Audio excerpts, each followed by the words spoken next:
Okay, dudes and dudettes, and cats and kittens, and people of all ages that are in my class, it's time for the Bellringer, and it's Friday, so you know we're looking forward to the weekend. Partying, yeah. Partying, yeah. Fun. Looking forward to the weekend. All right, let's do today's Bellringer.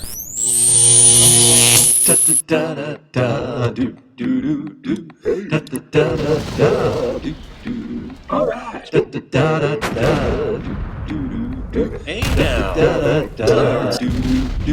Mr. Kovacs class. It's Mr. Kovacs class. You might learn on time. It's Mr. Kovacs class. He's interested too. It's Mr. Kovacs class. And he's super cool. It's Mr. Kovacs class. I've been talking. I do most of the talking, I think. At least when this becomes a science, I do most of the talking. You guys do most of the talking about other things. But I've been talking about species, and what we're most interested in what's called speciation. Where do new species come from, right? We know what a species is. Well, you remind me. What makes two organisms members of the same species? Good, right. It has to do with reproduction and the success of their offspring. So the big question is, where do new species come from, right? They don't seem to appear magically. There seems to be a thing things we can measure about the world that allow us to see that you could get new species. All right.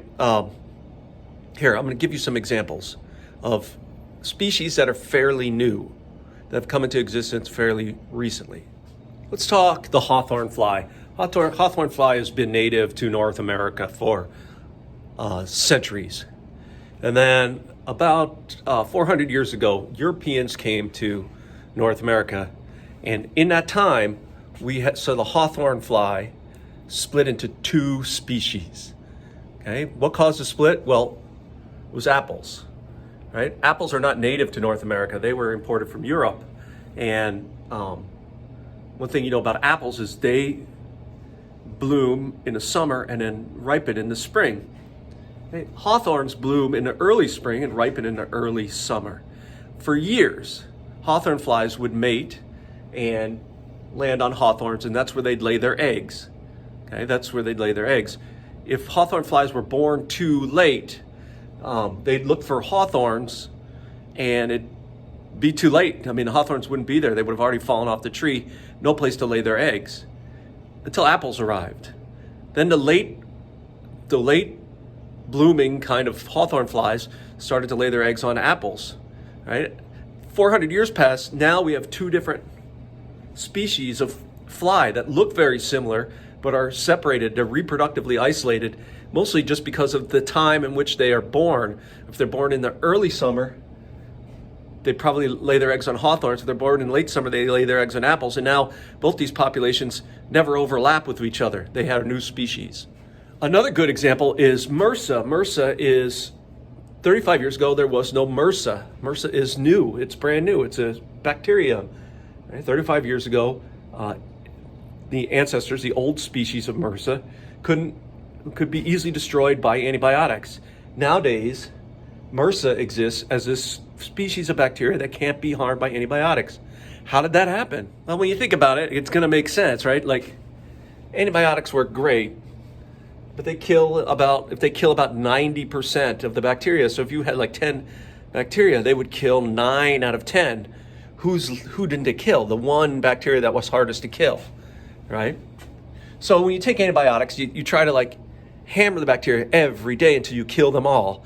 But what if you like kill 9 out of 10, you feel better, so you stop taking antibiotics. The one bacteria that was left is one that's going to get to reproduce. And that's where MRSA came from, right? That one bacteria that was left had a mutation that allowed it to resist the antibiotic. And that's the one that reproduces. Now we have a new species of bacteria that we don't have any antibiotics to fight against, right? It was almost as if like we caused this. It was almost like selective breeding, but for the ones we didn't want.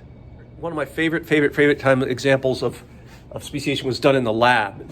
Somebody said, like, if speciation happens, can we make it happen in the lab? And so they took fruit flies. Fruit flies are like used all the time with research on genes and genetics. Because fruit flies breed quickly. They breed within a matter of a week. You can get a whole new generation, right? And they took fruit flies and they put them, separated this big group of fruit flies that were all the same species and put them into two groups. One that was only fed starch and one that was only fed maltose, right? So different foods. In both groups, hundreds of fruit flies died because they couldn't eat the food. The only ones that survived in each group were the ones that could eat the food that was given to them, right? So generation after generation, most flies died, but a few survived, the ones who could eat the food that was given to them. They each given 2 different foods. They let this happen for 10 generations. So that, in fruit fly terms, that's only a couple of months. In 2 months, they went from one species of fruit fly, and then because of the change in the environment, the change in the food that was available, when they brought the 2 groups back together 2 months later, they were separate species. They wouldn't interbreed. If they tried to interbreed, they didn't have viable offspring. That is the definition of separate species, speciation. What it was caused by? It was caused by a change in the environment affecting who lived and who died and who had offspring. Speciation. Yeah, isn't that wild?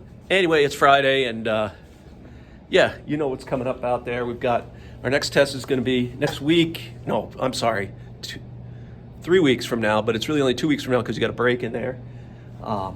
Trilobites come due next week. Your Skittle Island comes due next week. And of course, our last chapter of Stiff, chapter 12, is coming due next week. So let's have a great day.